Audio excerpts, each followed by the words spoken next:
langsung mulai aja ya. Selamat sore dan selamat datang buat teman-teman yang namanya tahu mungkin baru pertama kali ikutan webinar di kampusku. Baru ikutan pertama kali di webinar kampusku, aku ucapin selamat datang. Dan buat teman-teman yang udah pernah ikutan, aku ucapin selamat datang kembali di webinar kampusku. Oke, kali ini kita punya tema spesial di webinar persiapan karir. Oke, kita punya tema spesial ini tentang webinar persiapan karir. Nah, untuk kali ini kita kedatangan tamu yaitu Kak Rashid. Kak Rashid ini salah satu talent acquisition atau executive juga di salah satu unicorn startup juga.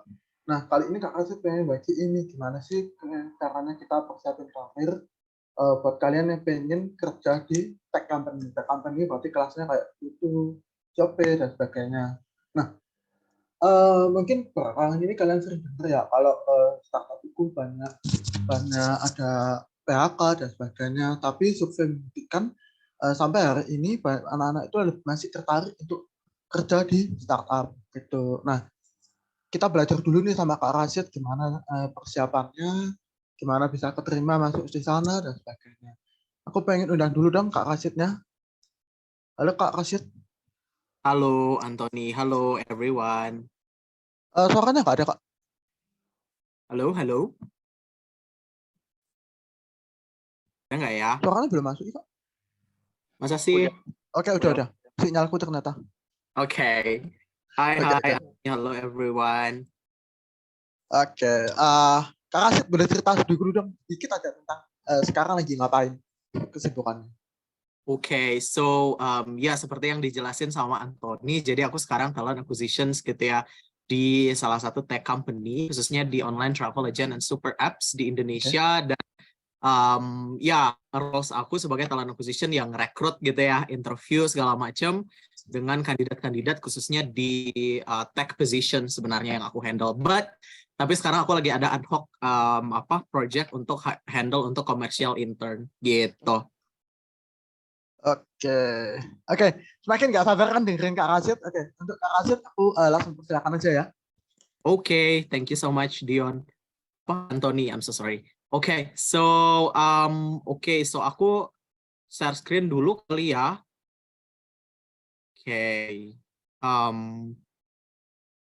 Wait. Yes, sudah kelihatan belum, Anthony?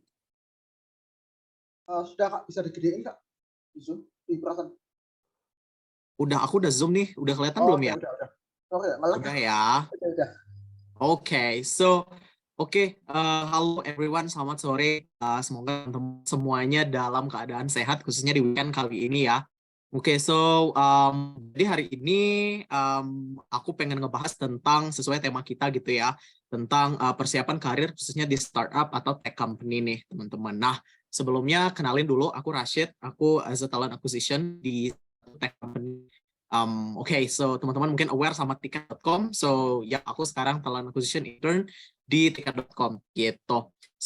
Materi kita hari ini itu tentang reskilling, preparing ourselves to expand career in startup gitu. Jadi kayak skill apa aja sih yang kita butuhkan, dan kalau misalnya kita udah punya skill, apa yang perlu kita tingkatkan untuk mempersiapkan kita ke dunia startup gitu ya, atau di tech company itu.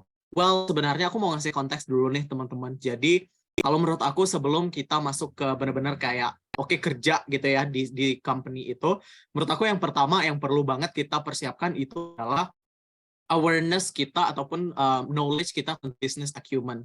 What is business acumen? Sebenarnya business acumen itu adalah set of business gitu. Misalnya kayak aku sekarang di tiket.com. Jadi tiket.com ini apa sih? Kita harus tahu dulu gitu. Tiket.com sebenarnya adalah online travel agent gitu. Fasilitas yang cover produknya tuh ada accommodation, transportasi gitu ya, tiket segala macam gitu ya. Mungkin teman-teman yang mau nonton Blackpink tiketnya juga di tiket.com kayak gitu. So, kita harus tahu dulu nih sense of business-nya seperti apa gitu. Well, itu adalah konteksnya ya, teman-teman. Oke, kita coba ulik lebih dalam lagi ya, teman-teman ya. Nah, wait. Ya. Jadi sorry. Oke, ini aku kutip dari McKinsey. Kalau misalnya teman-teman tahu, McKinsey itu adalah manajemen konsultan, salah satu manajemen konsultan terbesar di dunia gitu ya. Nah, mereka sempat ngeluarin penelitian yang bilang kalau ada beberapa skill set that will help employee in key part to respond the business gitu. Nah, jadi kan key part di sini to respond the business artinya adalah kita sebagai employee ini kan sebenarnya adalah pemain daripada bisnis ya, teman-teman ya. Jadi untuk bisa kita merekam dengan baik, apa sih yang kita butuhkan gitu. Nah, yang pertama itu expand the ability to operate fully in digital environment gitu. Konteksnya adalah kita harus bisa mengoperasikan sesuatu secara digital, secara online gitu ya. Apalagi kalau di startup atau tech company itu kita udah jarang banget main kertas gitu ya. Kita udah jarang banget tanda tangan pulpen gitu.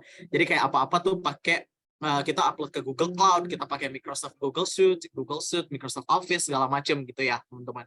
Jadi that's why teman-teman harus bisa juga nih dan aware tentang hal tersebut. Nah, ini juga kalau misalnya teman-teman sering lihat gitu ya di job vacancy atau di lockernya, oh harus banget bisa Excel gitu. Nah, sebenarnya itu bukan cuma ditulis-tulis aja ya, teman-teman, tapi emang nanti pada akhirnya teman-teman akan delay sama hal-hal seperti itu. Gitu. Okay, so the second one itu adalah develop cognitive skill to ensure that critical players can respond to the need of for redesign and innovations gitu. Nah, sebenarnya keywords-nya di sini, kata kuncinya di sini adalah redesign and innovations gitu ya. Contohnya misalnya startup company gitu. Oke, let's say Gojek gitu. Nah, kalau menurut aku sendiri, Gojek itu mereka punya critical thinking dan innovation yang tinggi banget gitu. Kenapa? Karena mereka bisa analyze situasinya. Oke, situasinya adalah kita, khususnya anak-anak muda tuh banyak banget yang mageran kan. Mau nyari ojek bengkolan mager, mau beli makanan mager gitu. Terus mereka kayak ngeluarin produk kayak Gojek gitu. Jadi kayak kita masih siap-siap di rumah, tapi ojeknya kita udah bisa pesen gitu kan. Atau misalnya kayak kita lapar tengah malam jam 11, mau masak nggak ada bahan gitu kan. Anak-anak kosan gitu. Terus kayak kita bisa kayak order GoFood gitu-gitu kan. Jadi kayak sebenarnya yang kita butuhkan adalah critical thinking and innovation. Itu yang pertama gitu. Tapi kalau misalnya kita bisa critical thinking, kita bisa ada inovasi, tapi kita nggak ada komunikasi atau kita nggak bisa komunikasiin. Kalau menurut aku itu percuma ya teman-teman gitu. Jadi kayak that's why critical thinking and innovation itu harus dibarengi juga dengan skill komunikasi kita juga gitu. Okay, so the next one adalah strengthen social and emotional skill to ensure effective collaboration. Keywords-nya adalah effective collaborations gitu. Karena di bisnis itu kan kita nggak kerja sendiri ya teman-teman. Kita kerja bareng sama tim-tim yang lain. Misalnya kayak aku di talent acquisition gitu. Misalnya aku lagi nyari orang untuk international business gitu. Of course aku kayak kerja bareng sama manajernya international business gitu. Untuk tahu kayak oke, misalnya kayak Mbak, kalau untuk international business ini kita maunya orang seperti apa sih, kemampuannya apa aja sih, skills-nya yang dibutuhkan apa aja sih. Itu kan kayak kita teamwork ya, kita kerja sama bareng tim yang lain juga gitu. That's why kayak kita harus memperkuat juga nih apa namanya skill collaboration kita, skill teamwork-nya kita gitu. Okay, so the next one itu juga ada adaptability and resilience to thrive during an evolving business situations gitu. Nah, sini keywords-nya adalah adaptability and resilience. Well, apa sih adaptability itu? Adaptability itu kan adalah adaptable, meaning kayak kita harus bisa dengan mudah beradaptasi dengan lingkungan baru, dengan situasi baru, dengan orang baru gitu. Resilience itu apa sih? Kalau resilience sendiri sebenarnya itu adalah bounce back to the challenge gitu. Kayak instead of kita nyerah gitu ya, misalnya kita kayak lagi ngerjain project tapi projectnya kok susah banget ya gitu. Instead of kita nyerah, kita justru kayak bikin strategi baru, kita cari cara baru untuk bisa nyelesain project ini gitu. That's why itulah yang dinamakan dengan resilience gitu. Nah, skills yang kita butuhkan untuk adaptable dan resilience ini apa sih? Yang pertama adalah self awareness. Self awareness meaning kayak kita harus tahu diri kita tuh seperti apa, batasan kita seperti apa, limit kita gitu ya, kemampuan kita seperti apa yang nggak kita tahu. And then yang kedua adalah self confidence. Self confidence meaning confidence kan artinya pede ya teman-teman. Jadi kita nggak ada tuh insecurean gitu ya di bisnis. Misalnya kayak, aduh aku mau ke misalnya tiket.com yang timnya tuh bukan Indonesia aja, tapi ada yang dari luar juga, ada Southeast Asia, ada India, tapi bahasa Inggris aku nggak oke gitu. Terus kayak teman-teman minder gitu, terus teman-teman overthinking. No gitu. Jadi kayak instead of teman-teman kayak gitu, mending teman-teman pede aja dan terus mengasah diri gitu. Teman-teman terus apa ya, mupuk bahasa Inggrisnya kayak gitu. So that's kind of skills yang harus kita butuhkan gitu. Okay, so the next one itu ini ada hard skills. Roles will shape in the work 2023 gitu. Nah, ini mungkin bisa jadi pertimbangan juga nih teman-teman. Misalnya kayak teman-teman masih bingung gitu ya, pengennya karirnya seperti apa sih gitu. Atau kayak misalnya teman-teman backgroundnya bisnis tapi pengen ke IT. Atau teman misalnya backgroundnya apa ya, science misalnya biologi gitu. Terus tiba-tiba pengen ke business development. Nah, ini mungkin bisa jadi pilihan teman-teman juga. Misalnya mau apa ya, kayak expand karir gitu ya. Oke. Oke, so hard skill atau roles in France gitu. Nah, yang pertama itu ada data and machine learning. Nah, jadi kalau misalnya teman-teman suka main data, teman-teman suka main angka gitu ya, ini bisa banget teman-teman coba gitu. Teman-teman coba pelajarin dan dalemin lagi gitu ya. Dalemin deeply, apa aja yang dibutuhkan, kerjaan yang ngapain, itu teman-teman bisa belajar gitu. Nah, jadi kenapa data? Karena data help company interpret and manage data and solve complex problem using expertise in variety of data needs. Gitu. Kenapa? Karena yang namanya kita di bisnis itu kita pasti result driven dan data driven ya, teman-teman. Jadi kita mau making decision atau kita mau bikin inisiatif baru itu kita pasti pakai data gitu. Karena kalau misal jadi dasarnya itu berasal dari data. Ini juga udah dibilang nih di sini solve complex problems gitu. Yang namanya kita di bisnis pastinya apa ya? Maksudnya kayak kita sebagai employee itu pasti untuk menyelesaikan problem dari company gitu ya. That's why kayak untuk menyelesaikan itu kita perlu data. Apalagi kompleks ataupun problem-problem yang kompleks itu kita butuh banget data. Kenapa ini bisa terjadi? Apa yang harus kita lakukan gitu kan? Nah, itu dari data. Jadi kalau misalnya teman-teman tertarik dengan analisis data gitu ya, teman-teman suka main angka, ini bisa banget teman-teman coba dan dalemin. Karena aku beberapa kali handle untuk nge-hire atau untuk ngerekrut posisi data machine learning gitu. Itu kalau kita ngomongin salary ya teman-teman, kita ngomongin gaji itu very very kompetitif gitu, even untuk junior level gitu. Jadi kalau misalnya teman-teman tertarik, bisa banget teman-teman coba gitu. Okay, so the second one adalah product and UI UX gitu. Product and UI UX ini kan kalau UI is like a user interface gitu ya, jadi tampilannya. Kalau UX user experience, jadi kayak experience kita menggunakan aplikasi atau website tersebut. Nah, yang mengatur misalnya teman-teman buka aplikasi, let's say Shopee gitu. Misalnya kayak teman-teman, oke, kalau mau top up Shopee Pay itu yang ditekan di sini, di sini, di sini. Terus kalau misalnya mau check out apa namanya barang gitu ya, terus teman-teman harus tekan ini. Nah, itulah yang dilakukan ataupun yang dikerjain sama UI UX gitu. Kalau produk itu lebih ke product management atau product manager gitu ya. Nah, itu mereka yang ngurusin apa ya? Lebih ke kayak bridging-nya, jadi business requirement seperti apa, terus nanti mereka yang olah gitu, nanti mereka yang oper ke tim engineering, terus mereka engineering kerjasama sama UI UX ini gitu. Jadi kayak mereka product manager ini ya itu sesuai namanya manager, jadi kayak mereka yang manajemen itu semua produknya itu seperti apa gitu. Dan kalau teman-teman tertarik juga di sini, ini oke banget sih buat teman-teman coba ya, khususnya di startup atau tech company, pasti kita selalu butuh yang namanya product manager UI UX, penting banget karena itu core bisnisnya kita kan. Jadi kayak mereka lah yang melakukan hal-hal tersebut, mereka lah yang ngebikin produk-produk kita itu gitu. Oke, so the next one adalah business development. Nah, business development ini kenapa penting? Teman-teman bisa lihat di sini business development is the identification of long-term methods to increase value through the development of relationship, market, and customers gitu. Nah, jadi business development atau BD inilah yang ngedevelop relationship-nya bisnis, terus markets-nya bisnis, sama customers-nya bisnis gitu. Jadi kayak mereka ningkatin kayak partners-nya kita, terus kayak vendors-nya kita, relations-nya kita dari bisnis ini, tim BD inilah yang melakukan hal itu. Terus mereka juga market research. Jadi kalau misalnya teman-teman suka market research, suka kayak competitive research gitu, itu teman-teman bisa jadi pilihannya banget nih business development. Dan business development ini kayak nggak harus misalnya teman-teman background kuliahnya manajemen gitu, atau teman-teman kuliahnya misalnya international business, enggak gitu.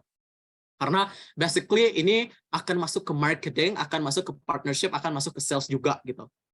Jadi kayak semua background company semua background kuliah itu bisa semuanya bisa masuk ke business development asal teman-teman punya skill-skillsnya itu apa aja gitu.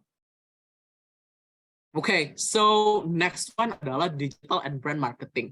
Kenapa ini penting? Karena marketing is promoting a brand products or service in a way that elevates the brand as a whole through specific market mapping and match the marketing strategy gitu. Nah, keywords-nya di sini kan ada market mapping and marketing strategy gitu ya, teman-teman. Jadi kalau misalnya di brand marketing atau digital marketing itu kan we are looking for someone that creative ya, teman-teman.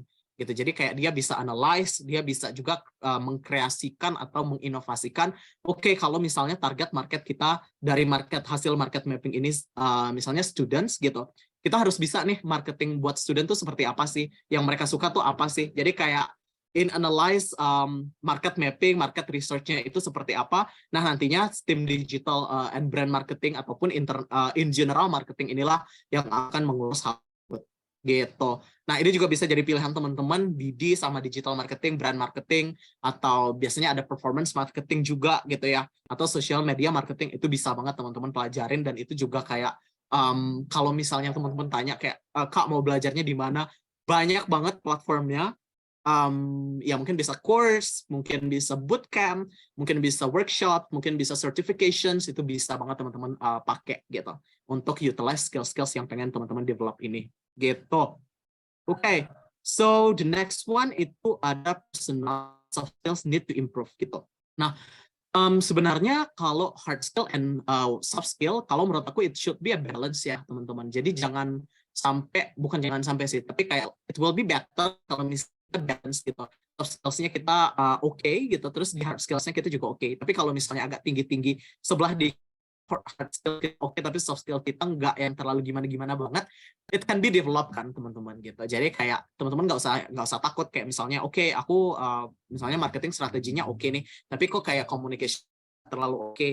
Ya itu kan along the way, itu kan it's about jam terbang ya teman-teman. Jadi kayak semakin teman-teman sering itu akan meningkatkan juga gitu. So di sini yang akan kita bahas itu ada beberapa soft skills yang penting banget untuk teman-teman improve, dan kalau for my suggestion ini penting banget khususnya di startup atau di tech company itu sendiri gitu.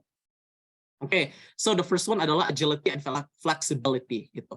Sebenarnya agility ini kan asal katanya adalah agile ya teman-teman. So what kind of definition of agile? Agile kan sebenarnya adalah kalau kita terjemahin pakai bahasa Indonesia itu sebenarnya gesit ya teman-teman, agile gitu. Jadi kayak kalau di startup itu kita biasanya selalu cari jalan yang lebih cepat gitu. Instead of kayak kita ngikutin SOP yang kayak harus ke sini ke sono ke sono gitu. Kita lebih suka kayak oke, yang tercepat aja, jalan tercepat dan terefisiennya tuh apa gitu. So that's why agile ini penting banget untuk teman-teman develop juga gitu. And flexible gitu. Flexible meaning kayak teman-teman itu bisa aja misalnya dipindahin ke sana, teman-teman bisa dipindahin ke sini, teman-teman juga bisa gitu. Misalnya teman-teman dari BD, terus teman-teman business development tadi ya, terus teman-teman kayak punya skills di marketing juga gitu, terus kayak tim marketing lagi butuh bantuan, teman-teman dengan gampang, mudah dan fleksibel untuk dipindahin di situ karena teman-teman bisa gitu. So ini adalah salah satu skills yang banget untuk teman-teman improve gitu. Jadi kayak lebih gesit gitu ya, dan lebih fleksibel in those kind of situations gitu. Oke, the second one adalah creativity and innovations gitu. Creativity and innovation ini kalau menurut aku tuh berlaku untuk semua roles ya teman-teman, bukan cuma di marketing doang atau mungkin di konten doang gitu atau di desain doang, enggak gitu. Karena setiap roles itu pasti perlu inovasi baru gitu ya. Misalnya kayak tadi kita sempat bahas di awal di desain, bukan berarti kayak kita harus menciptakan yang terbaru nih 2023 banget kita yang menciptakan, enggak gitu. Kita bisa jadi kayak oke, kita pakai marketing strategi tahun 2006 misalnya, tapi kayak kita combine sama marketing strategi yang lain, atau kayak kita masukin perintilan-perintilan yang lain untuk kita bisa lebih creativity dan innovations-nya itu juga ada gitu. Oke, so the last one adalah leadership. Leadership di sini bukan berarti kayak teman-teman harus kayak mimpin tim gitu ya. Tapi juga kayak teman-teman bisa nge-lead diri teman-teman sendiri gitu. Jadi kayak di sini aku bikin be good leaders and be a good followers juga gitu. Jadi kayak teman-teman bisa memimpin tim, memimpin project gitu ya. Tapi teman-teman juga bisa jadi followers gitu. Jadi teman-teman aware juga kalau misalnya teman-teman jadi anggota tim atau tim member, teman-teman juga bisa. Kalau teman-teman mimpin projectnya, teman-teman juga bisa. So ini juga skills yang harus dilatih sih kalau menurut aku, itu adalah leadership gitu. Okay. So next one adalah resume or CV ya, is like a tools gitu. Jadi kalau menurut aku resume atau CV itu sebenarnya adalah jembatan aja untuk kita bisa masuk ke company gitu, atau untuk kita bisa melewati rekrutmen prosesnya gitu. So kalau misalnya teman-teman tanya kayak, aku sering banget kayak ditanya di LinkedIn atau di Instagram DM, Kak mending CV ATS atau CV kreatif gitu ya. Kalau menurut aku CV ATS atau CV kreatif sebenarnya sama aja teman-teman. It's about the content and post on CV itself gitu. Jadi kayak sebenarnya lebih ke isinya sih yang perlu teman-teman aware gitu ya, daripada kayak jenis CV-nya tuh CV kreatif atau CV apa namanya CV ATS gitu, sebenarnya sama aja gitu. So it's about the content gitu. So oke, kita coba lihat teman-teman. Oke, basically ini aku ada lampirin CV aku ya teman-teman. Jadi kalau misalnya nanti teman-teman mau jadiin ini contoh, aku udah sempet kirim juga nih CV aku ke tim kampuskunya, jadi kalau misalnya itu bisa diminta aja gitu kalau untuk dijadikan contoh ya teman-teman ya. Nah, oke, so kalau CV aku itu aku kayaknya CV yang kayak gini, mungkin kayak ini teman-teman sering dengar dengan ATS friendly ya teman-teman ya gitu.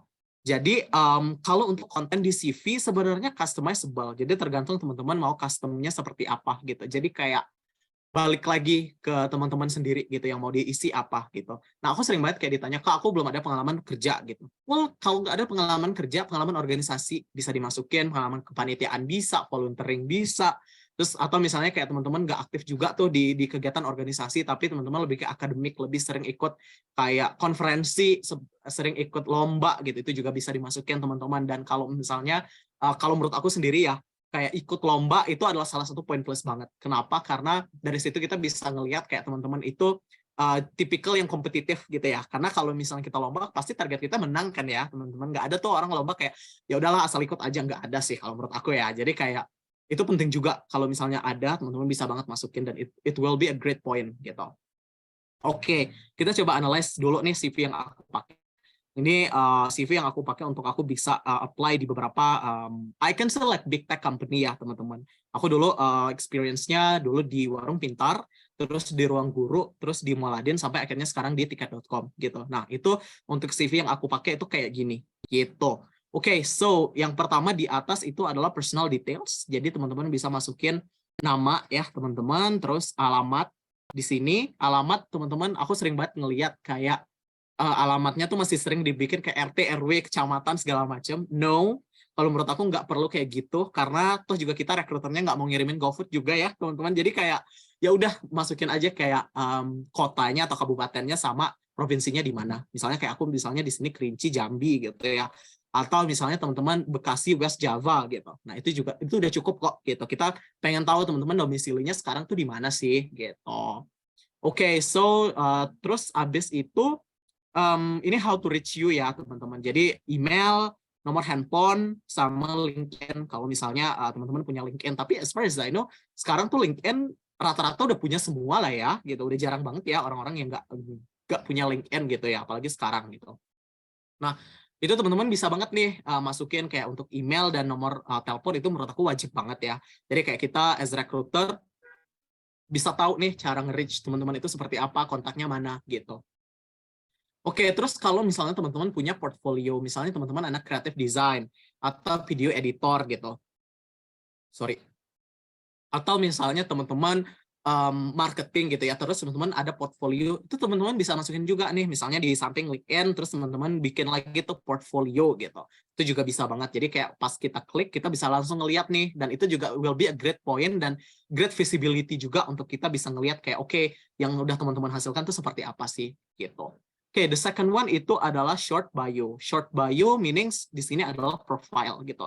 Nah, ini menurut aku juga penting karena ini biasanya aku as recruiter ya ngelihat dari profilnya. Kalau misalnya teman-teman kayak dari profilnya itu menarik dan ini juga akan menentukan kita as recruiter tuh ngebaca CV teman-teman ke bawah gitu.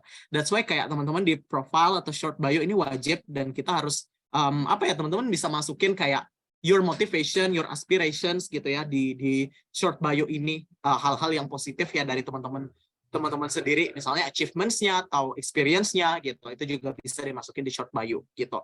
Dan kalau short bio menurut aku teman-teman apa ya coba ini juga ya coba research juga kayak yang udah di zaman sekarang lah. Jadi kayak teman-teman nggak usah masukin kayak misalnya I'm Rashid 20 years old gitu, I'm Rashid 21 years old gitu. Maksudnya kayak kita udah tahu loh nama lo tuh Rashid gitu, karena di sini tuh udah gede banget nih gitu. Jadi kayak di profile tuh nggak usah dibikin lagi. Misalnya I'm Anthony 21 tahun gitu, nggak perlu ditulis kayak gitu juga karena kita udah tahu gitu. Jadi kayak teman-teman bisa masukin kayak aku di sini aku masukin aspirasi aku gitu ya.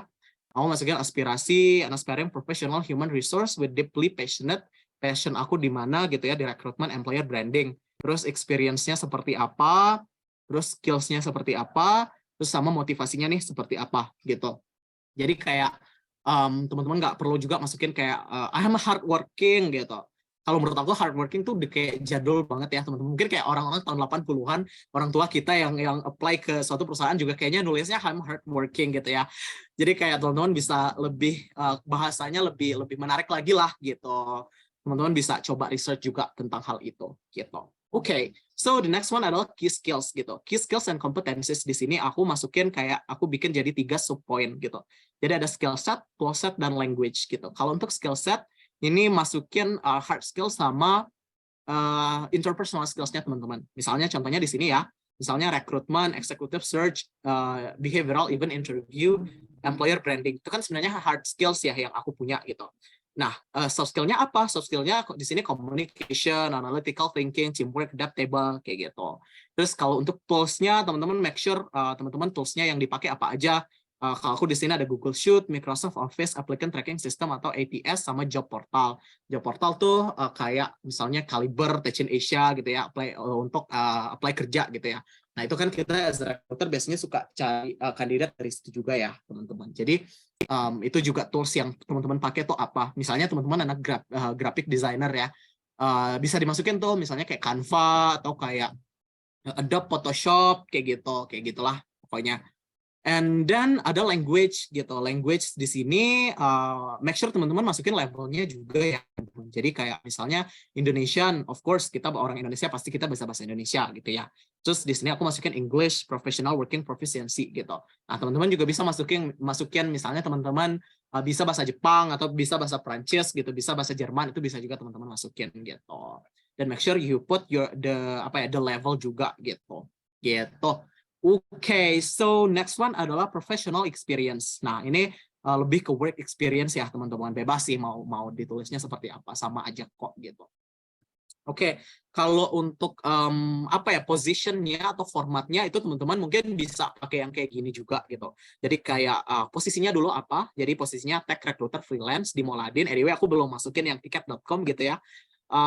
Terus tech recruiter freelance itu kan posisinya gitu. Terus kayak company-nya apa? Company-nya Moladin, PT Moladin Digital Indonesia gitu.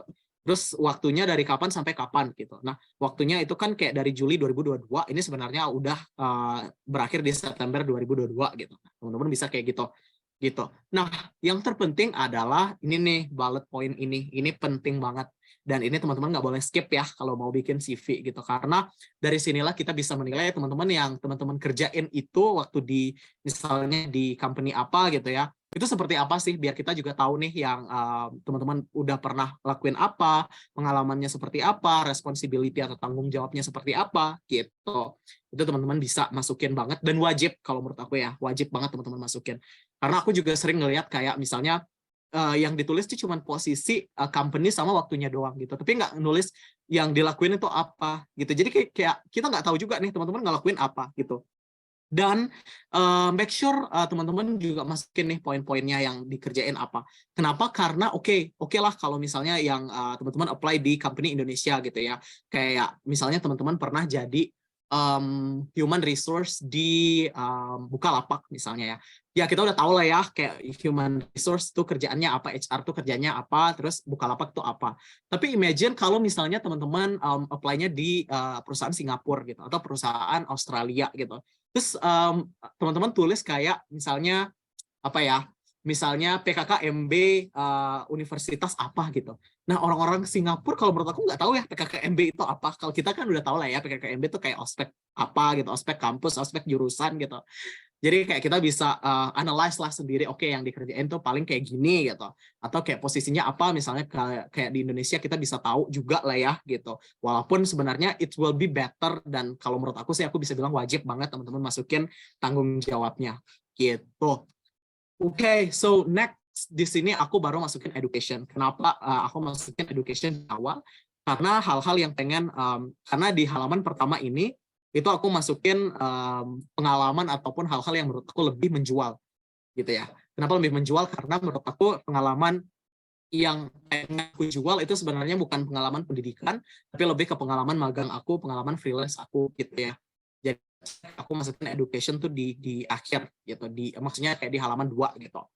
Education di sini aku karena aku jurusannya English gitu ya, dan kalau menurut aku apa ya, itu nggak terlalu nyambung lah ya kalau di HR. Kalau HR mungkin kayak manajemen, psikologi gitu, terus industrial engineering itu bisa masuk kayak gitu, maksudnya kayak itu teman-teman bisa masukin di halaman pertama. Tapi kalau misalnya kayak gini case-nya, itu teman-teman bisa masukin di halaman kedua aja gitu.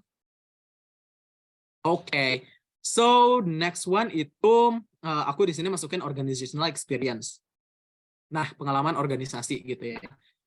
Basically kalau untuk pengalaman organisasi dan pengalaman kerja itu hampir sama lah ya teman-teman ya. Jadi kayak posisi nulisnya tuh kayak teman-teman bisa mulai dari posisinya apa, organisasinya apa, terus dari kapan sampai kapan, sama tanggung jawabnya seperti apa gitu. Nah ini balik lagi aku bilang tadi very very customizable gitu. Jadi kayak tergantung teman-teman customize-nya seperti apa gitu. Jadi kayak misalnya teman-teman nggak ada pengalaman organisasi, adanya pengalaman lomba, ya udah masukin aja di sini misalnya second winner of business plan competitions di acara apa misalnya apa ya, misalnya career fair Universitas of Indonesia, University of Indonesia gitu. Nah itu bisa dimasukin gitu. Atau misalnya teman-teman pernah jadi volunteering apa gitu, itu juga bisa dimasukin gitu.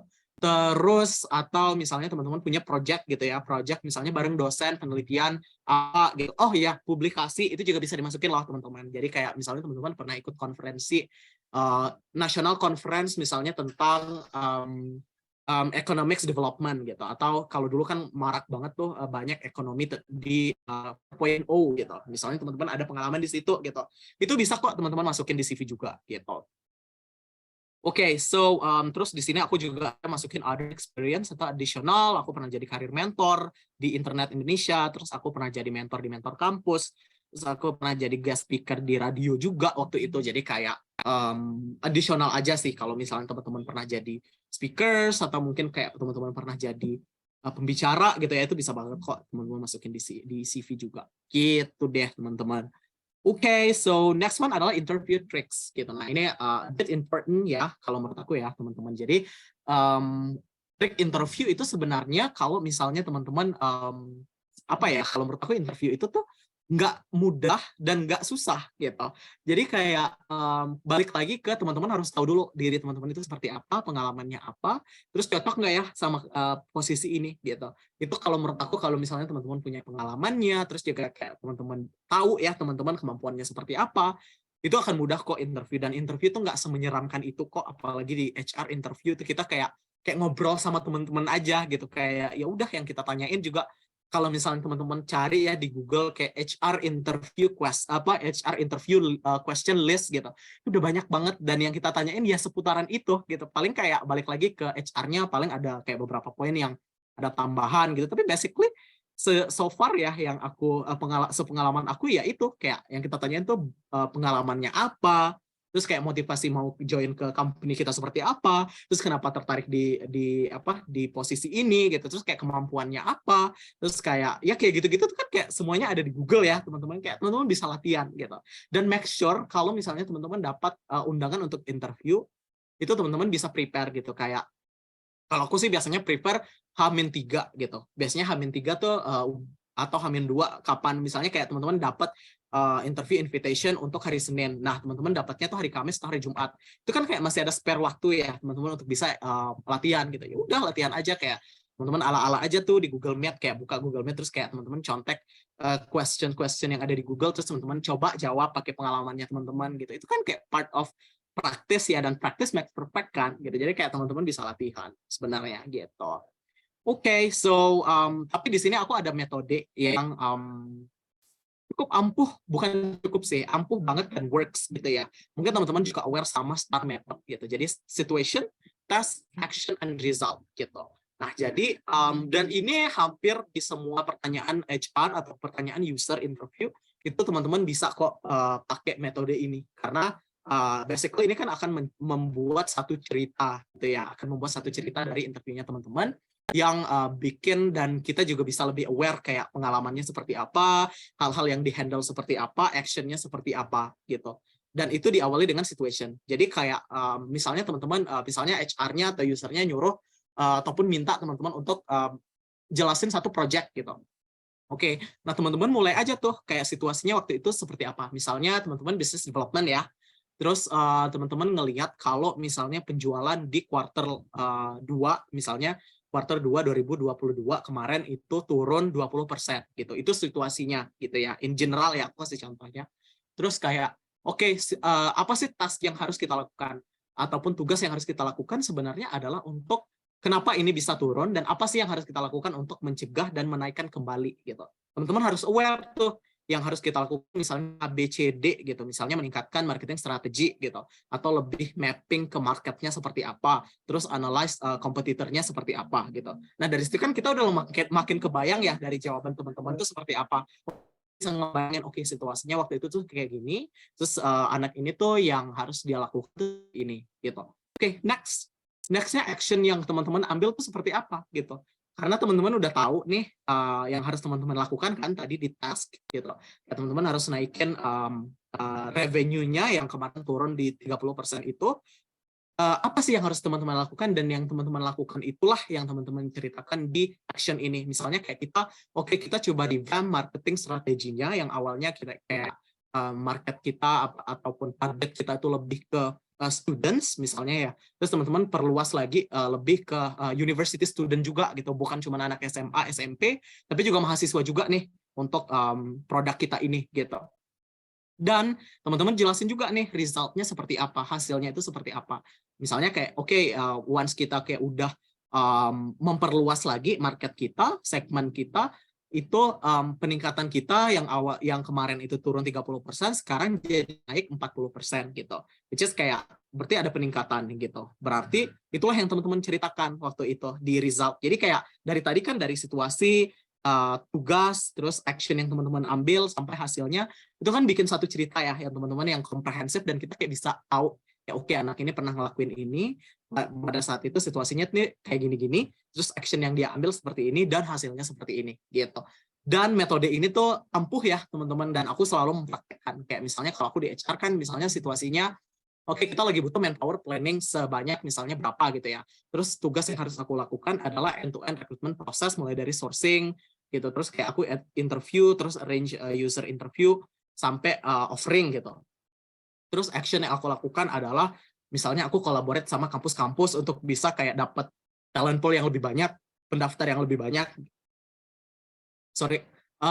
Dan itu actionnya. Terus hasilnya seperti apa? Oke, hasilnya dalam 3 bulan misalnya kayak kita berhasil merekrut misalnya 27 orang atau misalnya kayak kita berhasil merekrut berapa gitu 400 orang misalnya kalau lagi massive hiring gitu ya.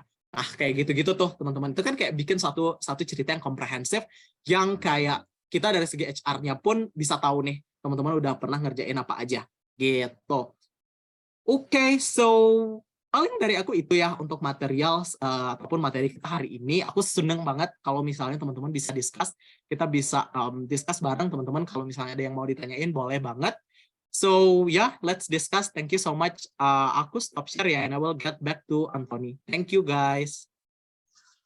Oke, menarik banget Kak Rashid. Thank you banget buat materinya. Aku punya satu pertanyaan dari aku sendiri yang mungkin belakangan ini lagi rame diomongin sama orang dan apakah seorang SR itu lebih peduli dengan hard skill atau soft skill? Oke, hard skill atau soft skills ya, bet tricky sih ya, Anthony ya. Kalau menurut aku sih dua-duanya penting gitu. Jadi kayak kalau misalnya hard skills itu kan lebih ke nantinya yang dia kerjanya akan seperti apa, kita bisa tahu nih. Kayak misalnya experience-nya seperti apa, terus nanti dia bisa nggak ya keep up di tim kita gitu. Tapi kalau untuk soft skill, itu lebih ke match sama culture company-nya kita gitu. Karena misalnya kayak tech company biasanya kan lebih fast pace ya, lebih cepet ya kerjanya. Jadi kayak lebih set ya bahasanya gitu. Jadi kayak biasanya hal-hal seperti itu yang kita butuhkan juga. Jadi kalau misalnya ditanya soft skill dan hard skill lebih penting mana dan akan dipeduliin apa enggak, of course kita dua-duanya kita peduliin kedua-duanya dan itu akan kita assess sih gitu. Tapi kalau untuk skala prioritasnya ada nggak? Atau memang tergantung company? It will be case by case sih kalau menurut aku ya. Kalau misalnya nih, misalnya teman-teman apply-nya untuk di software engineer gitu ya. Software engineer itu kan kayak akan lebih ngoding gitu ya. Itu kan of course hard skills yang harus strong banget gitu. Karena di software engineer itu kan kayak mereka nggak terlalu banyak communications gitu ya. Itu kan yang communication lebih ke produknya atau lead-nya nantinya gitu yang akan manage task-tasknya gitu. Nah mungkin seperti itu lebih kita prioritize untuk apa namanya untuk hard skills-nya. Tapi kalau misalnya teman-teman anak PR gitu, public relations, itu menurut aku soft skills karena teman-teman harus bisa ngomong kan ya sama sama orang lain. Teman-teman harus bisa kayak ngebangun relationship atau hubungan baik dengan partner, dengan pihak-pihak eksternal. Nah, itu tuh kayak kalau misalnya kayak teman-teman yang mau apply di PR, of course kita kayak cari yang misalnya teman-teman relationship building-nya atau communication-nya tuh strong banget gitu. Jadi kayak it will be case by case. Tapi kalau misalnya ditanya mana yang lebih penting, sama-sama penting gitu. Oke, oke. Aku langsung bacain aja ya. Ada beberapa pertanyaan ini yang udah masuk. Tapi kayaknya tadi udah dijawab Kak Rasid. Yang pertama, Kak, kalau nggak punya pengalaman di CV dicantumin apa? Oke, nah kalau nggak punya pengalaman di CV, ini konteksnya pengalaman apa dulu nih, Anthony ya? Jadi kayak misalnya kayak teman-teman nggak punya pengalaman kerja gitu ya. Nah, as I mentioned before gitu ya, jadi teman-teman bisa masukin juga kayak pengalaman organisasi, pengalaman kepanitiaan, pengalaman ikut lomba, pengalaman volunteer, pengalaman project bareng dosen, project skripsi, itu semuanya bisa dimasukin kok teman-teman. Jadi santai aja. Maksudnya bukan santai aja ya, tapi kayak kalau misalnya teman-teman ngerasa, aduh nggak punya pengalaman nih, gitu. Hal-hal tersebut juga bisa dimasukin kok di CV. In the meantime, di waktu yang sama teman-teman juga sambil nyari nih pengalamannya, sambil develop juga nih pengalamannya gitu. Oh, by the way, certifications itu juga bisa kok teman-teman. Misalnya kayak teman-teman pernah ikut sertifikasi dari BNSP gitu atau dari bootcamp misalnya Revo, U, Binar Academy segala macam gitu. Itu bisa kok teman-teman masukin di CV gitu karena itu kan kredibel ya dan teman-teman itu kan pasti akan ada bikin project-projectan juga gitu ya. Jadi kayak itu juga bisa kok dimasukin gitu. Oke, let's say sekarang kemungkinan terburuknya dia adalah mahasiswa kupu-kupu. Itu gimana, Kak? Mahasiswa kupu-kupu. Oke, so kalau mahasiswa kupu-kupu biasanya nggak aktif di organisasi, tapi kalau sepengalaman dan setahu aku ya, itu biasanya mereka aktif di akademik gitu kan. Jadi kayak biasanya mereka anak kesayangan dosen tuh biasanya ya kan. Jadi kayak pasti biasanya kalau bareng dosen itu kan kayak ada beberapa project bareng dosen, ngebantuin penelitian dosen. Itu juga bisa dimasukin kok teman-teman. Jadi kayak misalnya project, misalnya penelitian apa, research about apa gitu ya. Misalnya research tentang pengembangan ekonomi ataupun UMKM di daerah Jawa Timur gitu misalnya kayak gitu-gitu itu juga bisa kok dimasukin teman-teman dan itu misalnya kayak jadi teman-teman jadi asisten penelitian dosen atau misalnya jadi asdos itu juga bisa dimasukin kok asdos tuh poin plus banget kenapa asdos atau asisten penelitian itu penting dan menambah nilai teman-teman juga karena nggak semua orang dapat kesempatan itu dan yang dapat kesempatan itu pasti pilihan-pilihan dosen kan dan dosen kayak udah tahu nih oke nih anak nih bisa nih anak nih capable nih untuk ngebantuin dosennya itu di penelitian atau di mata kuliah gitu ya itu juga bisa kok teman-teman gitu. Oke. Nah, ini ada pertanyaan yang kedua. Kak, Oke. mungkin mirip-mirip ya, mungkin mirip-mirip. Kak, gimana sih caranya bikin file CV kita itu menarik buat dilihat? Kan ada yang bilang tuh HR tuh lihat CV kamu itu cuma butuh 3 detik pertama. Nah, gimana sih Yes. caranya narik 3 detik ini? Oke, so kalau menurut aku ya teman-teman, kalau kuncinya itu yes, betul. Kalau misalnya kita as a HR gitu ya, as a recruiter itu ngelihat CV teman-teman tuh di 3 sampai 7 sampai 10 detik pertama. Jadi kayak karena yang apply kan ada banyak ya teman-teman gitu. Jadi kayak kalau misalnya kita mau bacain CV-nya dari awal sampai akhir itu pasti takes time dan itu kayak ngabisin waktu kan gitu. Jadi kayak kita biasanya lebih screening cepat, baca cepat. Nah, apa sih yang harus teman-teman masukin biar lebih menarik? Itulah yang aku bilang tadi. Jadi di short bio, tadi kan ada di profile tuh bagian atas gitu kan. Teman-teman tuh masukin tuh pengalamannya seperti apa gitu. Terus juga achievements-nya misalnya kayak pernah misalnya kayak jadi mahasiswa berprestasi gitu atau kayak misalnya pernah magang di mana gitu, pernah ngelakuin apa, ada project apa.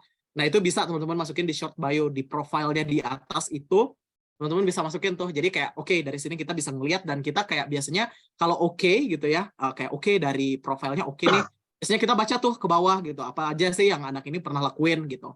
Nah kayak gitu, itu mungkin salah satu caranya. Tapi in the other part juga teman-teman misalnya kalau ini case by case ya, posisinya apa gitu.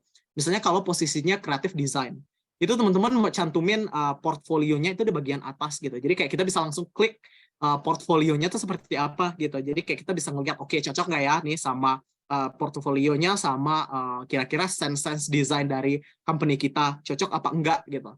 Nah kayak gitu-gitu tuh juga bisa kok teman-teman jadi bahan apa ya? Jadi buat menarik gitu ya, menarik perhatian di awal gitu. Oke. Oke, ini ada pertanyaan menarik nih Pak. Halo Kak, as Oke. graduate, kalau mau apply job sebagai data analis atau BD, itu pengalaman organisasi dan tulisnya yang harus relate kah sama job yang di-apply itu gimana? Oke, so sebenarnya kalau data analis itu tools-nya kan ada beberapa ya teman-teman. Ada yang Excel, of course, pasti teman-teman harus capable gitu ya Excel. Tapi kalau data analis ada juga yang kayak misalnya pakai Python gitu, atau pakai SQL, pakai Tableau, pakai Metabase. Nah hal-hal tersebut itu biasanya kalau misalnya teman-teman kuliahnya misalnya apa ya computer science gitu ya, sistem informasi yang IT biasanya itu pasti belajar itu. Nah, tapi di sisi lain kalau setahu aku ya jurusan manajemen itu juga belajar tuh SQL gitu, belajar data analisis juga gitu. Nah, itu juga bisa kok teman-teman lakuin gitu. Nah, tapi kalau saranku kalau misalnya teman-teman misalnya fresh grad gitu ya, belum ada pengalaman nih gitu, tapi pengennya ke data analis gitu. Itu teman-teman bisa coba ikut bootcamp, bisa coba ikut sertifikasi gitu karena di situ kan pasti diajarin from scratch gitu ya. Diajarin dari nol sampai teman-teman bisa bikin project pakai kemampuan tools-tools yang tadi misalnya teman-teman bisa SQL, teman-teman bisa Metabase, bisa Tableau kayak gitu-gitu diajarkan kok kalau di ikut-ikut bootcamp. Kalau misalnya pengalaman kuliahnya nggak relate ya teman-teman ya gitu. Oke, berarti bisa bisa dibilang hampir semuanya bisa ya, maksudnya untuk apply di job Bisa, ini. bisa kok bisa as well as teman-teman ada apa ya ada skills di situ gitu ya. Tapi balik lagi nih open posisinya untuk apa, kalau untuk junior ataupun untuk internship biasanya ya pakai maksudnya kayak boleh tuh kalau misalnya belum ada pengalaman, tapi kalau untuk senior biasanya kan carinya yang udah 3 tahun dan 4 tahun gitu sih. Oke.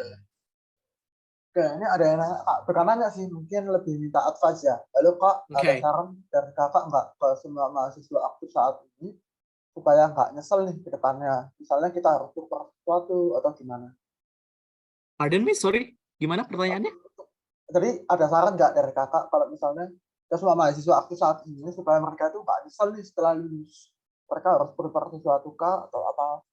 Oke, tapi konteksnya ini dia masih kuliah gitu ya. Ya, dia minta advice-nya gimana? Oke. Kalau menurut aku, kalau misalnya teman kuliah dan apa ya masih di semester 1, 2, 3, 4 gitu ya, masih di awal-awal, itu kalau menurut aku teman-teman aware dulu nih sama dirinya gitu ya. Kalau menurut aku ya itu yang pertama gitu. Jadi kayak teman-teman aware dulu sama diri teman-teman tuh seperti apa. Misalnya kayak oke, gue nih kayak sebenarnya lebih maunya ke sini gitu. Gue mau ini dan kemampuan gue ini gitu. Jadi kayak teman-teman mapping dulu tuh ABC-nya gitu ya. Rencananya seperti apa, terus kayak kemampuan apa, terus juga kayak gue tuh ngerasanya kayak oke, gue cocoknya di sini dan maunya terjun ke dunia ini gitu. Nah jadi waktu teman-teman masih di awal, teman-teman bisa tuh mengkerucutkan kalau misalnya mau ikut organisasi bisa disesuaikan gitu ya, mau ikut magang misalnya bisa disesuaikan dengan tujuannya tadi gitu.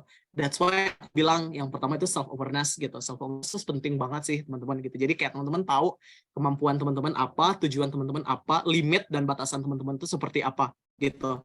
Dan itu kita bisa analisis ke depannya rencana apa sih yang akan kita bikin untuk diri kita sendiri. Mumpung kita masih awal-awal nih, mumpung kita masih kuliah. Jadi nantinya kita nggak terlambat gitu ya bahasanya. Jadi kayak kita nggak nyesel di akhir kan tadi pertanyaannya gitu. Jadi kayak self-aware dulu.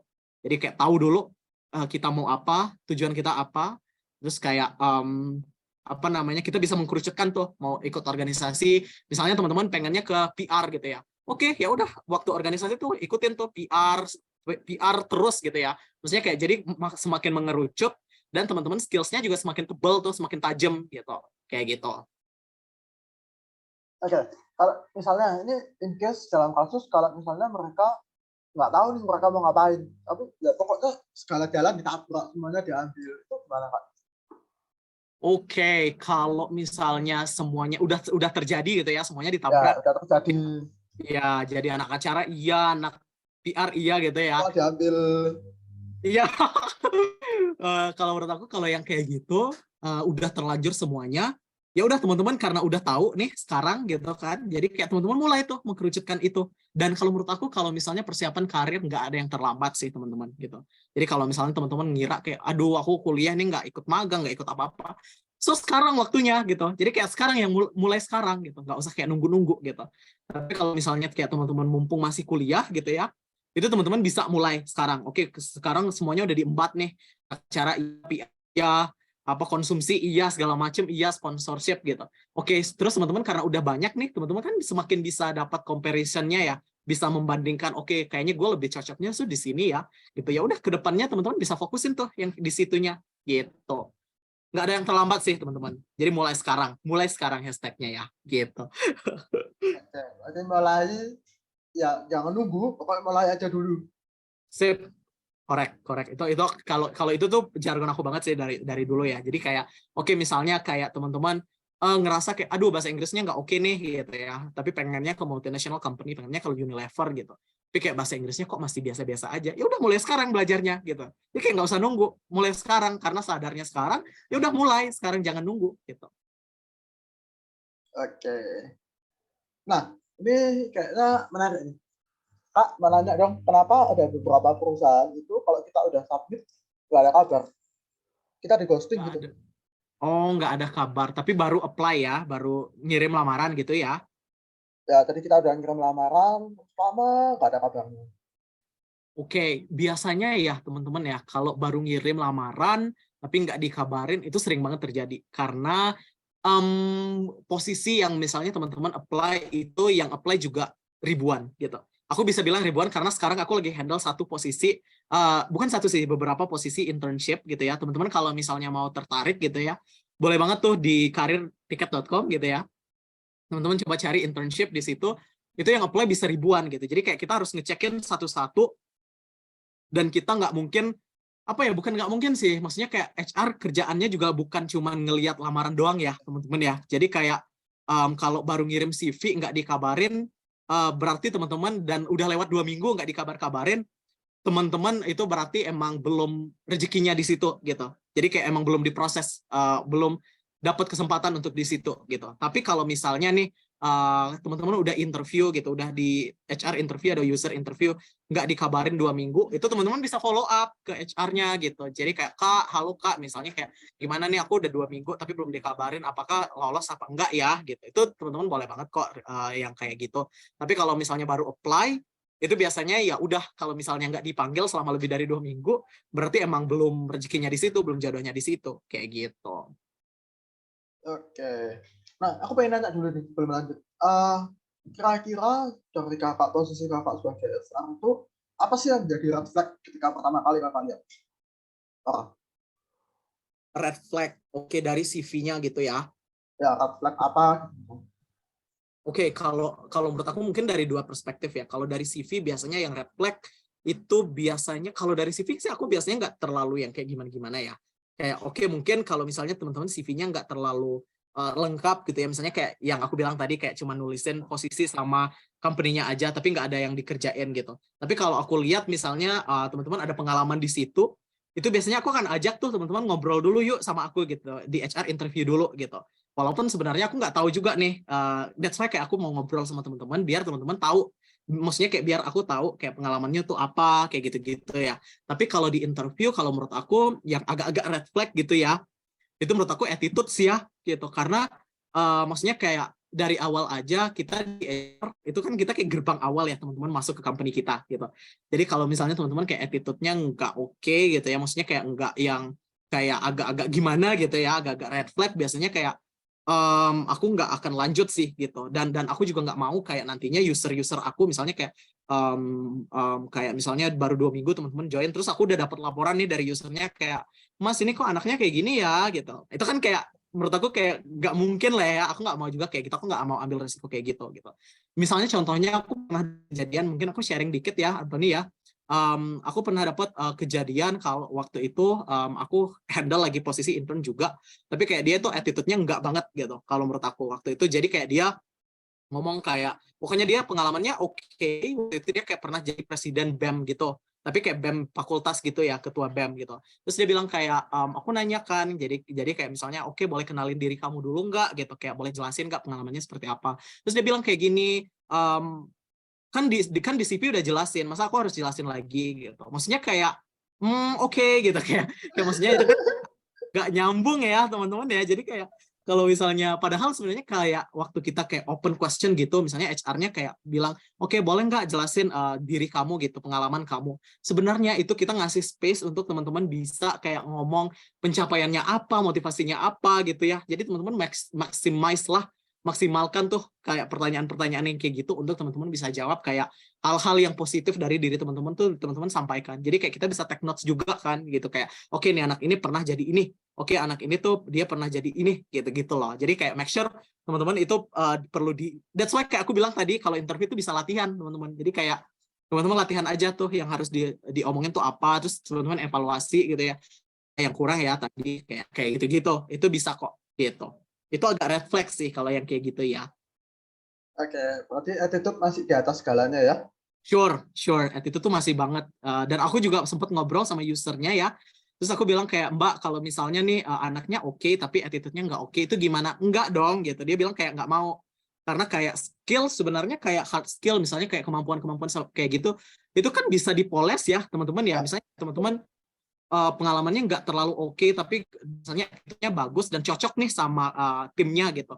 Nah itu kan along the way, seiring berjalannya waktu, teman-teman juga akan dilatih, teman-teman juga akan dimentor gitu. Jadi kayak nggak perlu khawatir kalau misalnya kayak nggak yang strong banget nih skillsnya, karena nggak ada yang perfect kan, nggak ada yang sempurna juga kan gitu. Jadi kayak itu hal-hal tersebut bisa dilatih kok teman-teman. Yang penting attitude sih gitu. Oke. Kalau misalnya interviewernya atau yang calon pelamar atau pelamarnya itu bermuka dua gitu, kira-kira HR tahu Sorry, pelamarnya gimana? bermuka dua. Misalnya dia itu ngomong Oh, kalau dia tuh orangnya jujur, tapi ternyata enggak. oke. Oh, faking good ya, maksudnya kayak Ya, dibikin-bikin, betul. Ya, lebih-lebihkan ya. betul. Yes, Kira-kira yes, tahu. yes. Yes, tahu. Kita akan tahu kok. Jadi kayak teman-teman nggak bisa tuh kayak teman-teman bohong gitu ya. Biasanya kalau misalnya teman-teman agak-agak kayak, ini kayaknya kayak kita agak nggak percaya ya kalau misalnya kayak gini, masa sih gitu. Itu biasanya kita akan dalemin tuh, kita akan terus probing di pertanyaan yang itu sampai akhirnya kita menemukan kalau misalnya anak ini tuh kayaknya enggak deh, enggak yang seperti yang dia bilang kok gitu. Kayak kan aja gitu. Dan itu juga akan teman-teman apa ya kayak, dan itu biasanya kalau misalnya bohong ya, biasanya itu pasti akan kelabakan kalau misalnya kita tanya yang lebih dalam ya gitu ya. Gitu. Tapi kalau misalnya kita jujur ya udah kita tahu kan, maksudnya kayak kita emang ngerjain itu, ya kayak kita bisa nyeritain, kita bisa jelasin dari awal sampai akhir gitu, A sampai Z-nya gitu kita paham. Tapi kalau kayak kita bikin-bikin aja tuh kayak ketahuan lah gitu. Kita pasti tahu kok. Tenang aja teman-teman. Jadi kayak nggak perlu kayak dia lebih-lebihkan, ya udah apa adanya aja gitu. Oke. Teman-teman jangan coba-coba bohongnya HR ya. Pasti ketahuan. Yes, jangan. Oke. Ini ada yang nanya, mau tanya Kak, kalau misal maba semester 1 ya itu ajukan diri jadi penanggung jawab kelas. Nah, itu bisa dijadikan pengalaman nggak? Sama kalau dia ikut lomba, tapi kalau nggak menang gimana? Oke. Kalau misalnya jadi ketua kelas atau ketua angkatan gitu ya, bisa kok dimasukin di CV, teman-teman bisa masukin di jatuhnya itu kayak lebih ke pengalaman organisasi juga lah ya, gitu. Karena teman-teman manage tim kan, gitu. Maksudnya kayak teman-teman, misalnya kalau ketua kelas gitu ya, pasti teman-teman satu kelas tuh kayak ada 20, 30, 40 orang kan di dalam itu. Jadi teman-teman yang manajemen tuh, misalnya manajemen schedule kuliahnya, terus komunikasi sama dosennya, itu bisa teman-teman masukin. Atau misalnya jadi ketua angkatan, itu juga teman-teman bisa masukin gitu. Karena apalagi angkatan tuh kan kayak skalanya lebih gede ya. Satu angkatan aja misalnya bisa sampai 400-500 orang gitu. Jadi kayak itu bisa kok dimasukin di CV-nya. Terus kalau untuk nggak menang gitu ya lomba, bisa. Teman-teman bisa kayak misalnya participant at apa gitu. Misalnya peserta di business plan competition Universitas Pajajaran gitu, itu bisa. Atau misalnya kayak teman-teman cuman sampai top 10, nggak apa-apa, tulis aja top 10 finalis gitu. Misalnya top 10 finalis lomba apa gitu, lomba English speech gitu misalnya. Itu juga bisa kok. Nggak harus kayak juara 1 2 3, nggak juga gitu. Finalis juga bisa gitu. Oke. Oke, ini ada yang mirip. Kak mau nanya, kalau kita pengen apply ke perusahaan, misalnya sebagai copywriter, tapi kita nggak punya portfolio nih, itu gimana? Oke, kalau copywriter nggak punya portfolio, kalau menurut aku sih kalau yang untuk di bidang marketing ya, teman-teman itu bisa, ya it will be better kalau misalnya ada portfolio. Tapi kalau konteksnya nggak ada portfolionya, itu teman-teman bisa di CV-nya gitu. Jadi kayak skills-skills di copywriter itu apa sih yang perlu teman-teman kuasai? Misalnya teman-teman bisa SEO gitu kan, Search Engine Optimizations gitu. Teman-teman harus bisa itu, teman-teman cantumin tuh di CV-nya kayak misalnya nge-manage SEO itu gitu misalnya, atau kayak apapun skills yang dibutuhkan di copywriter itu teman-teman bisa masukin di CV-nya gitu. Sambil jalan, teman-teman juga bikin portfolionya gitu. Oke. Oke, nah ini ada yang nanya di kolom chat, Kak. Oke, ini Oke. mirip kayak pertanyaan mungkin kalau nilai IPK dihitung apa enggak? Kak, apakah akreditasi prodi itu dipertimbangkan enggak di perusahaan? Oke, akreditasi prodi gitu ya. Kalau sepengalaman aku, khususnya di tech company, itu kita udah jarang banget sih ngebahas kayak jurusannya apa, dia dari kampus apa gitu. Misalnya kayak dia IPK-nya berapa, enggak sama sekali. Kita udah jarang ya. Maksudnya kayak, oke, kalau misalnya teman-teman dari kampus yang well known gitu ya. Maksudnya kayak, ya misalnya top 10 university. Oke, it will be advantage gitu. Akan jadi poin plus gitu. Tapi kalau misalnya teman-teman dari kampus yang enggak yang terkenal itu, it's okay juga gitu. Karena kita nggak peduli juga teman-teman kuliahnya di mana, kita nggak peduli. Yang kita peduli itu teman-teman punya skills-nya gitu. Jadi dan teman-teman mau belajar apa enggak gitu. Gitu loh. Jadi kayak percuma juga kalau misalnya teman-teman misalnya kuliahnya udah ke Boston University di US gitu ya. Tapi kayak skills-nya kok kayak nggak diasah maksimal gitu. Kok nggak dimaksimalkan skills-nya gitu. Itu juga nggak maksudnya kayak biasa aja menurut kita gitu ya. Maksudnya kayak dibandingkan yang misalnya kayak kampusnya biasa-biasa aja, tapi kayak dia emang skillsnya tuh ada di situ, dia mau belajar, terus dia inisiatifnya tinggi gitu, dia kayak memperlihatkan attitude-nya juga oke gitu. Nah itu pasti kita akan pilih itu. Terus ngomongin IPK ya teman-teman, IPK itu kalau aku as a recruiter ya, biasanya IPK kita udah nggak ngelihat juga loh teman-teman gitu, karena IPK tuh bukan segalanya ya. Maksudnya kayak oke, IPK segalanya tapi nggak segalanya banget gitu. Maksudnya kayak gini. Jadi kalau misalnya teman-teman IPK-nya misalnya 3,5 ke atas gitu, tapi 3,5 ke atas gitu. Oke, it will be better gitu. Bagus banget. Berarti kita bisa ngelihat kalau misalnya teman-teman itu bertanggung jawab dengan tanggung jawabnya sebagai mahasiswa gitu ya. Kayak ngumpulin tugas lancar gitu ya. Terus kayak sama dosen tuh nggak ada problem gitu. Tapi kalau misalnya IPK-nya nggak yang tinggi-tinggi amat, tapi kita lihat kayak kenapa nih anak ini IPK-nya nggak tinggi-tinggi amat gitu. Oh ternyata dia aktif di organisasi. Oh ternyata dia aktif magang. Oh ternyata dia aktif bikin project gitu. Oh ternyata dia aktif penelitian. Oke, berarti masuk apa ya kayak make sense lah ya gitu. Oke, misalnya dia nggak terlalu fokus banget di akademiknya karena dia ngerjain ini nih gitu. Oke, dari hasil ini project ini tuh apa sih yang bisa kita ambil gitu. Jadi kayak itu case by case sih teman-teman. Tapi kalau misalnya kampusnya oke, akreditasi apa namanya IPK-nya oke, itu better banget. Tapi kalau enggak pun teman-teman harus bisa compare-nya itu apa, comparison-nya itu apa gitu. Jadi kayak oke, IPK-nya biasa aja, tapi project-nya banyak nih, organisasinya banyak gitu ya, aktif gitu ya di kampus gitu, aktif bikin project, aktif ikut lomba misalnya. Itu kita akan pertimbangin gitu. Maksudnya kayak bukan pertimbangin, itu akan jadi penilaian kita juga, akan jadi penilaian kita banget sih teman-teman. Kalau ngomongin akreditasi, ini pertanyaan dari Rafli ya di kolom ya. Akreditasi kita udah nggak ngelihat gitu. Maksudnya kayak nggak sepeduli itu gitu. Kayak oke, misalnya kayak oke dia dari UI gitu misalnya, kayak oh iya iya iya oke dari UI, tapi kayak kok dia pengalamannya biasa aja, atau kayak dia nggak ngapa-ngapain gitu ya. Kayak cuman jadi panitia di waktu SMA, tapi waktu di kuliah nggak ngapa-ngapain gitu. Kita nggak ngelihat juga kok teman-teman gitu. Jadi kayak yang kita lebih ke apa ya, lebih ke ngelihat pengalamannya itu seperti apa. Tapi kalau misalnya IPK-nya oke, itu better banget gitu, better banget, jadi nilai plus banget kayak gitu sih kira-kira ya teman-teman ya. Oke, Berarti attitude dan skill masih di atas segalanya ya. Masih. Oke, jadi jangan khawatir buat kalian yang kuliahnya mungkin di kampus yang bukan kampus gede ya, kampus yang mungkin Hmm, bisa berasal, tapi kalau kalian bisa maksimalin hasilnya, eh, minimal gini, terus ada yang unggul ya. Kalau akademik kalian nggak terlalu unggul, berarti non akademik kalian harus lebih unggul supaya betul, ada nilai plusnya gitu ya. betul. Oke, nah ini ada pertanyaan terakhir. Oke, Kak, kalau pas shift pakai bahasa Inggris, tapi interview itu di bahasa Indonesia, boleh Kak? Boleh banget. Dan biasanya kalau interview pakai bahasa Inggris, itu biasanya balik lagi ke perusahaannya sih, teman-teman ya.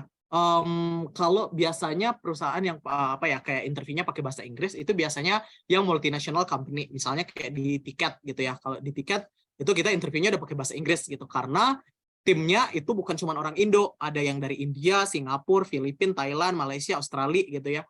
Dan itu nantinya di daily communication waktu teman-teman udah join gitu ya, itu pasti akan pakai bahasa Inggris juga gitu. Makanya itu interviewnya pakai bahasa Inggris gitu. Tapi kalau misalnya interviewnya pakai bahasa Indonesia, itu biasanya yang timnya cuma orang Indonesia aja gitu. Kayak aku kemarin waktu di ruang guru itu interviewnya pakai bahasa Indonesia kok teman-teman. Terus kalau di Moladin juga pakai bahasa Indonesia, di Warung Pintar pakai Indonesia gitu. Terus di beberapa company yang aku punya beberapa temen gitu ya, misalnya Ajaib, Stockbit, segala macam, itu udah pakai bahasa Indonesia juga. Tapi biasanya kalau yang timnya ada yang dari luar, itu biasanya pakai bahasa Inggris gitu. Balik lagi. Tapi kalau misalnya CV, oke, ini tambahan dikit ya Anthony ya. Kalau misalnya CV-nya pengen bahasa Indonesia atau bahasa Inggris, kalau menurut aku CV it will be better pakai bahasa Inggris gitu loh teman-teman. Kenapa? Karena kalau menurut aku sekarang bahasa Inggris itu bukan kayak skills yang wow banget gitu ya, tapi kayak udah jadi kayak kewajiban lah ya gitu. Maksudnya kayak kalaupun kita bisa kayak komunikasi bahasa Inggris yang gimana banget gitu, at least kita bisa daily communications gitu. Jadi kayak komunikasi sehari-hari kita bisa. Nah, kalau misalnya teman-teman tanya, aduh aku belum bisa nih bahas, ya udah kita mulai sekarang belajarnya gitu. Jadi kayak belajarnya juga nggak harus yang kayak gimana-gimana gitu. Aku belajar bahasa Inggris selain dari kampus ya teman-teman. Aku juga belajar dari film. Misalnya kayak teman-teman kayak suka nonton, itu utilize banget teman-teman hobinya nonton. Misalnya kayak bisa streaming kayak dari jam 12 malam sampai jam 4 subuh gitu. Itu teman-teman nonton tuh pakai bahasa Inggris gitu. Jadi kayak teman-teman sambil belajar juga gitu ya. Terus kalau misalnya dari buku, kalau aku dari buku sih ngerasa banget ya improvementnya gitu. Jadi kayak teman-teman misalnya pakai baca buku, kalau misalnya biasanya suka baca novel Terelie yang bahasa Indonesia, coba deh teman-teman sambil diselingi kadang-kadang tuh kayak baca novel bahasa Inggris juga gitu, atau baca buku bahasa Inggris juga gitu. Jadi kayak itu juga lumayan nambah kosakata dan lumayan terbiasa untuk membiasakan lidah kita dan otak kita tuh kayak mengerti dan belajar bahasa Inggris juga. Gitu sih teman-teman ya. Oke, ya sih, aku lihat sekarang beberapa belakangan ini bahkan nulis LinkedIn aja pakai bahasa Indonesia, pakai bahasa Inggris. Yes, Gak cuma CV doang, karena betul, yang lihat LinkedIn kita juga bukan cuma orang Indonesia kan. betul, betul, setuju banget. Paling nggak at least teman-teman bisa lah ya untuk daily communication itu Mm-mm. bisa. Oke, Bisa. oke. Dan ya, dan menurut Nggak aku, apa-apa, lanjut aja. oke, kalau menurut aku juga kayak bahasa Inggris itu sebenarnya bukan berarti kayak teman-teman oh harus kayak native speaker yang kayak ada Australian accent lah, ada American accent, British accent, enggak gitu. Jadi kayak teman-teman kayak misalnya Indonesian accent gitu ya, nggak apa-apa gitu. Itu juga kayak itu sebenarnya tentang kalau menurut aku ya bahasa Inggris di khususnya di working environment itu it's about understand each other gitu. Jadi kayak teman-teman ngerti apa yang orang bilang, yang orang omongin, dan orang juga akan ngerti apa yang teman-teman bilang. Itu udah cukup banget sih untuk kemampuan bahasa Inggrisnya.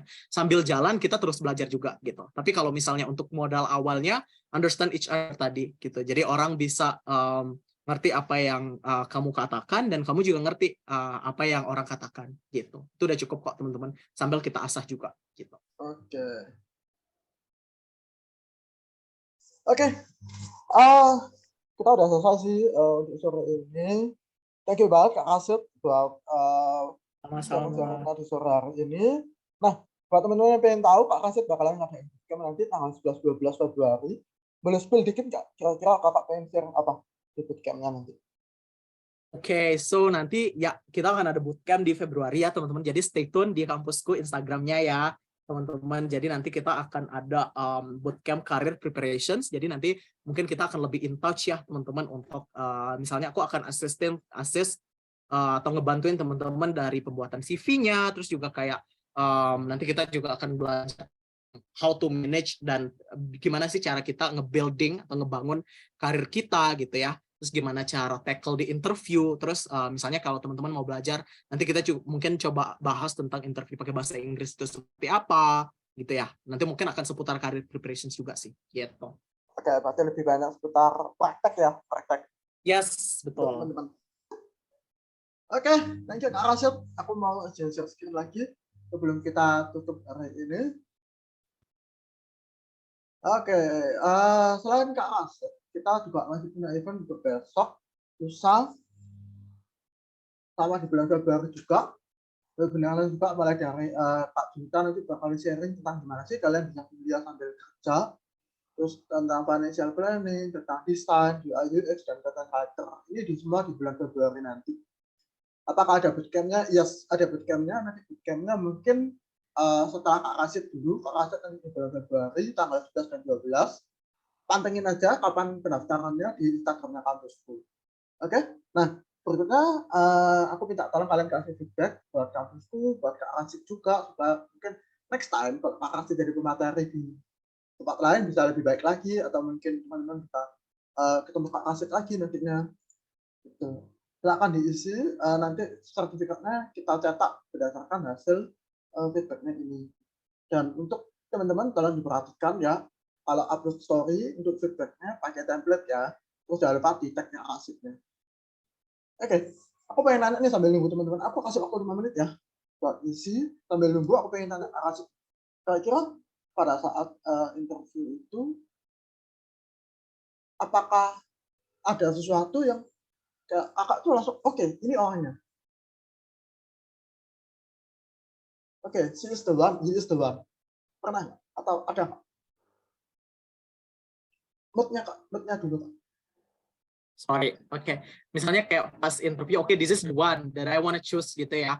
Kalau menurut aku itu nggak bisa kayak langsung misalnya di awal interview kayak oke bisa nih orang gitu. Nah, tapi kalau menurut aku itu perlu digali dulu ya teman-teman ya gitu. Jadi kayak biasanya sih aku akan lebih prioritas teman-teman yang emang passionate gitu. Passionate misalnya kayak teman-teman emang mendalami dan mau banget dan terus belajar meningkatkan kemampuannya di bidang tersebut gitu. Misalnya di business development gitu ya. Teman-teman tuh bener-bener passionate di bangun relasi sama orang, teman-teman emang suka banget sama market research, customer research gitu ya, marketing strategi segala macam gitu. Dan itu teman-teman juga bisa nge-present waktu kita interview gitu. Jadi kayak pas aku tanya gitu ya, pas ngobrol, itu teman-teman bisa ngejelasin gitu ya strategi yang teman-teman lakukan seperti apa. Dan kita bisa ngelihat kalau misalnya teman-teman tuh benar-benar kayak benar-benar passionnya tuh di situ banget gitu. Nah biasanya itu yang aku akan hal-hal seperti itu dan orang seperti itu yang akan aku pilih, karena biasanya kalau kita kerja pakai passion gitu ya, pakai passion itu kita nggak akan kayak mudah menyerah. Kita nggak akan kayak instead of kayak kita aduh susah nih project ini kayak nggak mau deh gitu. Kita lebih ke kayak kalau misalnya project ini tuh kayak gini ya, kenapa kayak gini ya. Jadi kayak kita tahu analyze, kita bisa analisis kenapa kegagalannya atau kenapa nggak maksimal. Terus kita kayak cari jalan keluarnya gitu. Karena kita passionate kan, karena kita suka gitu sama bidang ini tuh kita suka banget gitu. Jadi kayak kita cari tahu gimana sih cara kita untuk bisa lebih meningkatkan lagi kayak gitu. So kalau menurut aku kuncinya itu passionnya teman-teman, terus sama teman bisa presentnya gitu di interview. That's why aku bilang interview bisa dilatih teman-teman gitu. Oke, kalau gitu udah hampir setengah 6. Thank you banget Kak Rashid udah sharing hari ini. Kita ketemu lagi nanti tanggal 11-12 Februari ya. Di bulan Februari kita bakalan praktek lebih banyak lagi gimana cara bikin CV, gimana interview dan segala macam. Teman-teman bisa tanya lebih lanjut sama Kak Rashid gimana persiapan karir, mungkin yang sekarang lagi nyusun skripsi atau sekarang lagi jadi mahasiswa. Kita ketemu lagi nanti di bulan Februari. Bye-bye. Bye-bye, thank you so much ya. Kalau misalnya masih ada yang mau ditanyakan, itu boleh banget teman-teman langsung ke Instagram aku di @rashid.hasmiral, atau di LinkedIn juga bisa di DM aja misalnya kayak hai Kak, aku partisipan dari webinar tadi gitu. Kayak gitu itu juga boleh banget ya. Thank you so much guys. Bye-bye. Bye-bye.